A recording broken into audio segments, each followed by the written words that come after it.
السلام علیکم. اسد آپ کی خدمت میں حاضر. الحمدللہ یوسف علیہ السلام کا دور جو ہے وہ ہمارے سلسلے گفتگو جاری و ساری ہے، اور پچھلے دو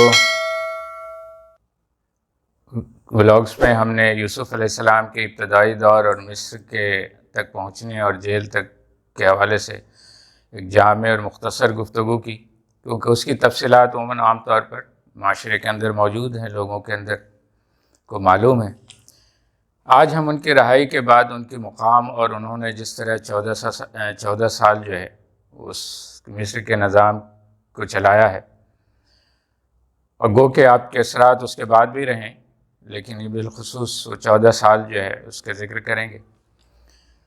تو جب جو ہے وہ پورے اعزاز کے ساتھ یوسف علیہ السلام جیل سے رہا ہوئے، تو یہاں پر ایک سوال اور بھی ہے جس کی ہم وضاحت کرتے چلیں کہ یوسف علیہ السلام کی مصر میں کیا حیثیت تھی.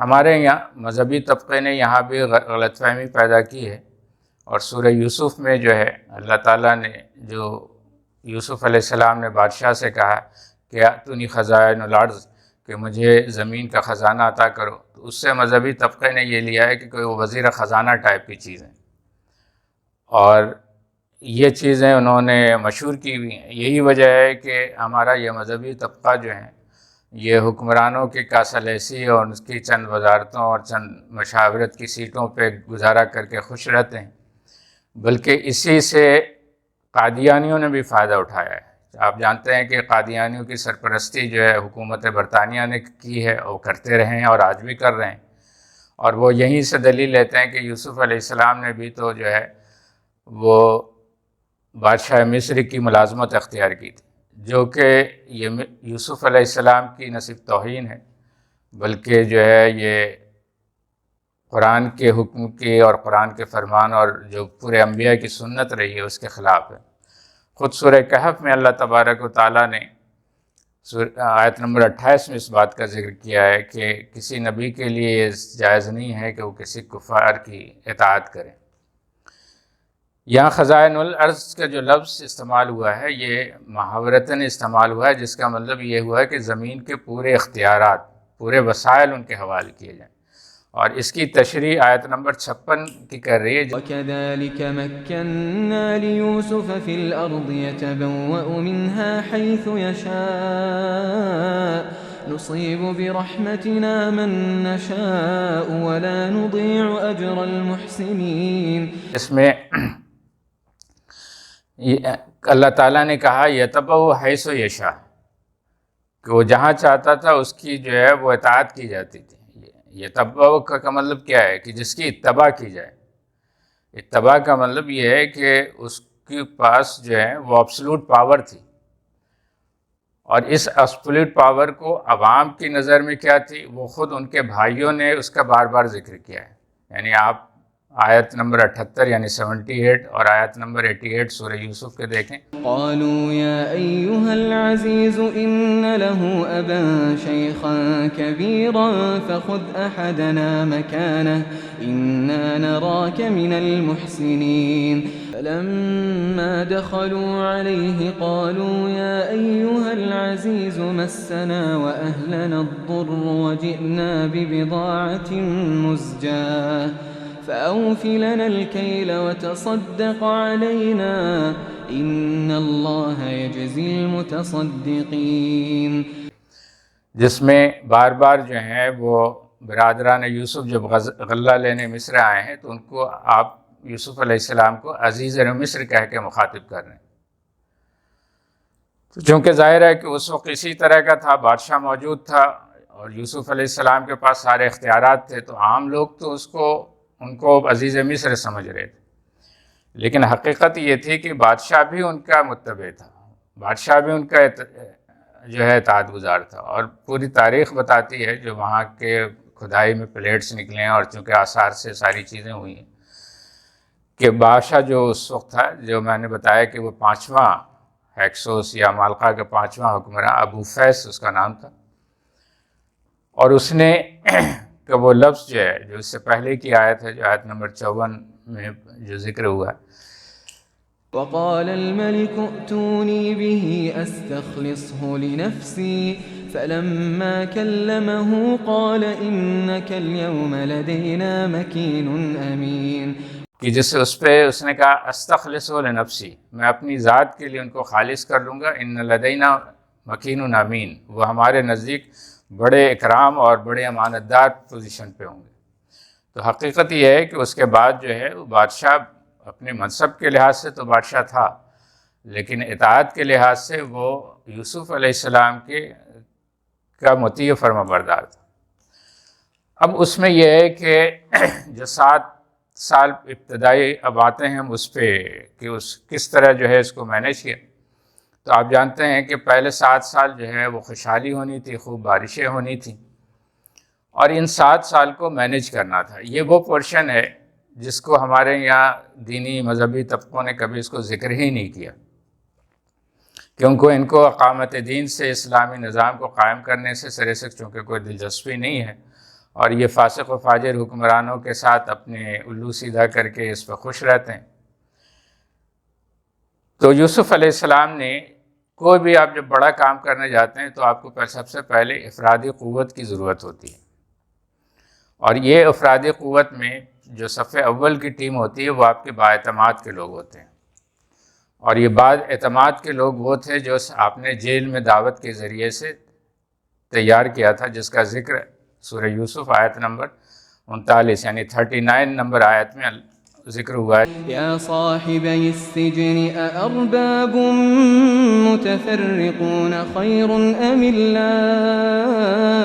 ام اللہ الواحد القہار، جس میں آپ جیل کے قیدیوں کو دعوت دے رہے ہیں.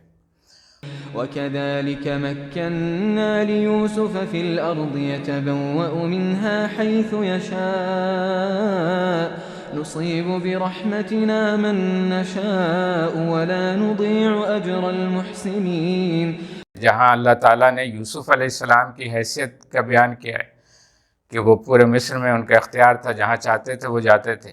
اگر وزیر خزانہ ہوتے تو صرف اپنی وزارت تک محدود رہتے نا، لیکن ان کو پورے مصر پہ اختیار حاصل تھا. وہیں پہ اس کی اگلی آیت نمبر 57 میں اللہ تعالیٰ نے ان مومنین و متقیون کا ذکر بھی کیا ہے.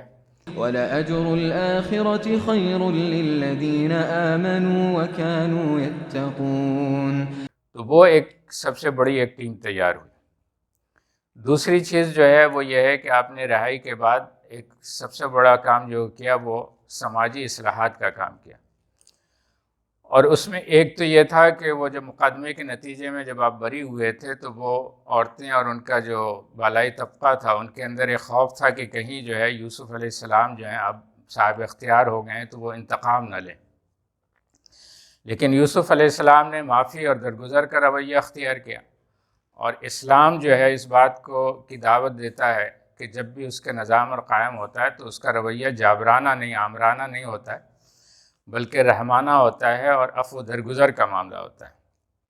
اب دیکھیں کہ یوسف علیہ السلام نے بعد میں اپنے بھائیوں کے ساتھ بھی عفو درگزر کا معاملہ کیا اور کہا کہ لا تثریب اليوم، آج تک تم پہ کوئی جو ہے اب کوئی پوچھ گچھ نہیں ہے، کوئی پابندی نہیں ہے.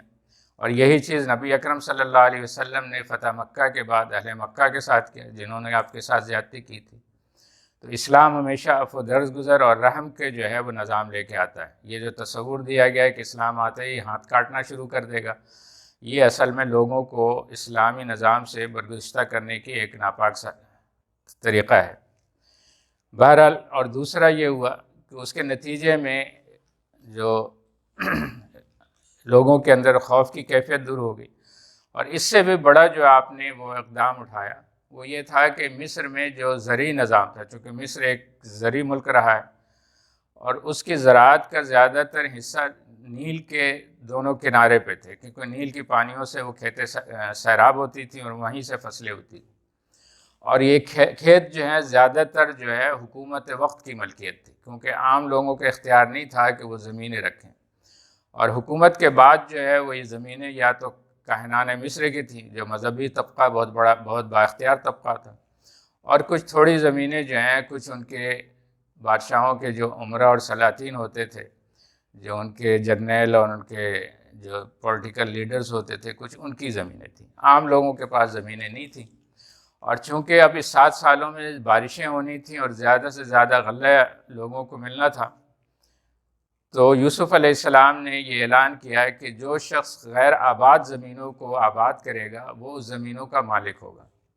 یہ اتنا بڑا سماجی انقلاب تھا کہ مصر کے لیے حقیقتاً یہ ایک بہت بڑا گرین ریولوشن تھا، کہ وہ اس میں یہ تھا کہ ایک طرف زراعت کی یعنی وہ کھیت جو پیداوار دے سکتے تھے ان میں ایک بڑا اضافہ ہونے والا تھا، اور دوسرے یہ کہ وہ عام طبقہ بھی جو محنت کر کے زمین پر فصل اگا سکتا تھا وہ اس کے بعد اس کا مالک ہو جانا تھا۔ اس کے نتیجے میں آپ کو ایک بہت بڑی ٹیم ملی جو آپ کے ساتھ کھڑی ہوئی، اور آپ نے جو ہے پھر دوسرا کام یہ کیا کہ نیل سے جو ہے وہ نہریں نکلوائیں، انہی ٹیم کو استعمال کیا، انہی لوگوں کو استعمال کیا، اور اس کے ذریعے سے بڑے پیمانے پر ان زمینوں تک جہاں پانی نہیں پہنچتا تھا وہاں تک پانی پہنچانے کا انتظام کیا گیا۔ دوسرے کام یہ کیا گیا کہ جو زمین کا زیری علاقہ تھا، جو نیچے کے علاقے تھے، وہاں جو ہے وہ آپ نے چھوٹے چھوٹے ڈیم کہہ لیں یا اس کو تالاب کہہ لیں، اس کے میں پانی کے ذخیرے کا انتظام کیا گیا۔ تیسرے یہ کہ آپ نے جو ہے وہ اس کام کے بعد جو ہے وہ ایک سروے کا اور مردم شماری کا جو ہے ایک بڑا انتظام کیا گیا۔ اس مردم شماری میں پوری آبادی کو شمار کیا گیا، جس میں مرد، عورت، بچے، اس کے علاوہ جو ہے غریب طبقات کے لحاظ سے بھی اس کو چیک کیا گیا، متوسط طبقہ اور طبقہ عمرہ وغیرہ کی کیٹیگریز بنائی گئیں۔ اور اس کے بعد جو ہے اس سارے کام کے لیے ایک جو بہت بڑی چیز کی ضرورت تھی وہ سرمایہ کی ضرورت تھی۔ یوسف علیہ السلام نے یہ سرمایہ کیسے حاصل کیا، انشاءاللہ پھر یہ ہم اگلے ولاگ میں اس کا تذکرہ کریں گے۔ یوسف علیہ السلام کے گڈ گورننس اور ایک بہترین حکومت کا نقشہ آپ محسوس کریں گے۔ انشاءاللہ پھر ملاقات ہوگی۔ والسلام علیکم ورحمۃ اللہ وبرکاتہ۔